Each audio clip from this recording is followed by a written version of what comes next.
Secretary of Defense James Mad Dog Mattis. Mattis didn't care for this nickname, but Trump, whose experience of the military was limited to a stint at a military-style boarding school, revelled in the four-star generals on his team, especially the killers. Trump respected the raw power embodied by the U.S. military.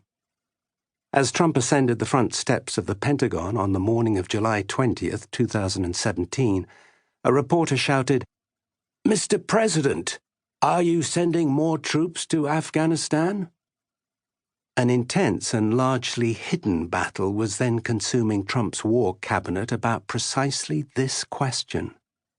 At the top of the Pentagon steps, flanked by an honor guard and towering over his Secretary of Defense, the president responded with one of his favorite lines, saying, "We'll see." Trump was at the Pentagon for a briefing that was planned by Mattis, Trump's chief strategist, Steve Bannon, Trump's national security advisor, Lieutenant General H.R. McMaster, the Secretary of State, Rex Tillerson, and Trump's chief economic advisor, Gary Cohn. They all felt it would be useful for Trump, the first American president not to have served in public office or the military, to receive a briefing about what exactly the United States was doing around the globe, as well as its economic relationships and security arrangements. They also wanted Trump to understand the tools at his disposal as the commander-in-chief, from the 11 U.S. aircraft carriers to American nuclear weapons capabilities. Trump's key advisers all had quite different goals for the briefing.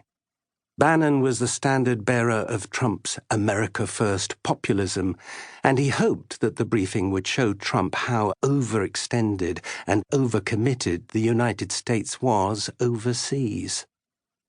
Mattis and Tillerson wanted to make the case for the United States alliances that had shaped the world order since World War II. Those alliances, in their view, had benefited the United States tremendously, not only by hastening the peaceful implosion of the Soviet Union, but also more recently when a US-led NATO force had formed after 9/11 to oust the Taliban from power in Afghanistan. Cohn wanted to make the case for the economic rules-based international order that was built on free trade and had created unprecedented prosperity around the world. On the surface, Bannon and Mattis didn't have much in common.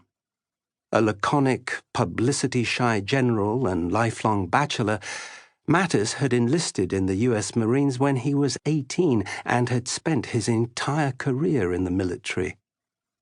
Bannon, a voluble ringmaster of a man who had landed on the cover of Time for his role in guiding the Trump administration's strategy, had served an 8-year stint in the Navy and then gone to work at Goldman Sachs and later as a Hollywood producer. More recently, he had run the far-right media site Breitbart News. Despite their different temperaments and experiences, both men shared a love of books and military history. If Bannon wasn't discussing American politics, he was almost a different person talking knowledgeably about Asia, financial markets, and Alfred Thayer Mahan, the American historian who was the most influential naval strategist in the world in the run-up to World War I. A four-star general was likely to move around some 24 times during the course of a long career. Typically, the general would move his family and household effects from one posting to the next. General Mattis instead moved his books, all 7,000 of them. In 2003, during the Iraq War, Mattis explained in an email to a fellow officer why deep reading about the history of warfare could help to save American lives on the battlefield. By reading, you learn through others' experiences. Generally a better way to do business, especially in our line of work where the consequences of incompetence